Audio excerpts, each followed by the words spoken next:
तो guys finally इंतज़ार हुआ ख़त्म और पावर स्टार पवन सिंह का पहले गाना का अनाउंसमेंट हो चुका है, कब आने वाला है, किस चैनल से आने वाला है। लेकिन उसके साथ साथ 2 सॉन्ग और निकल के सामने आए हैं जो कि आपको सुनने को मिलने वाला है। जी हाँ, तीनों सॉन्ग का इन्फॉर्मेशन लेके आया हूँ सामने। अगर आप वीडियो को शुरू से अंत तक देखेंगे तो आपको सब पता चल जाएगा। तो जी हाँ, नो डाउट पहला सॉन्ग आपको वेव म्यूजिक से सुनने को मिलने वाला है, जिसके म्यूजिक डायरेक्टर प्रियांशु सिंह होने वाले हैं और इसमें जो फीट रोल आपको देखने को मिलने वाली है वो श्वेता मेहरा है। और उसके बैक टू बैक आपको 2 और बड़े सॉन्ग सुनने को मिलने वाले हैं, जिसमें से एक चैनल गनलायक फिल्म्स होने वाला है और दूसरा पावर स्टार पवन सिंह का अपना ऑफिशियल चैनल होने वाला है। कि आखिर ये गाना आएगा कब? तो जी हाँ, आपको बता दें कि प्रियांशु सिंह ने एक पोस्ट डाला था, इसमें लिख दिया था कि लेट नाइट तक रिकॉर्डिंग कंप्लीट हो चुका है, वो भी कल की बात है।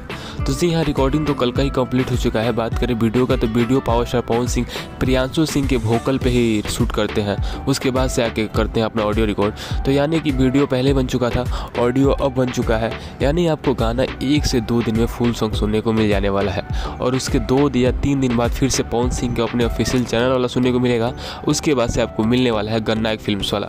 तो जी हाँ, आपको back to back Holi song 3 सुनने को मिल जाएंगे। उसके बाद से पावर स्टार पवन सिंह का प्लान बॉलीवुड का है, क्योंकि हर होली सीजन में पावर स्टार पवन सिंह सलीम सुलेमान के साथ एक गाना करते ज़रूर है। पवन सिंह चाहे उनके चैनल के लिए करें या किसी बड़े यूट्यूब चैनल के लिए करें बॉलीवुड में, लेकिन बॉलीवुड के लिए करते ज़रूर है। तो इस बार भी पावर स्टार पवन सिंह अपने फैन का निराश नहीं करेंगे और गाना ज़रूर करेंगे। तो जी हाँ, यही था इन्फॉर्मेशन।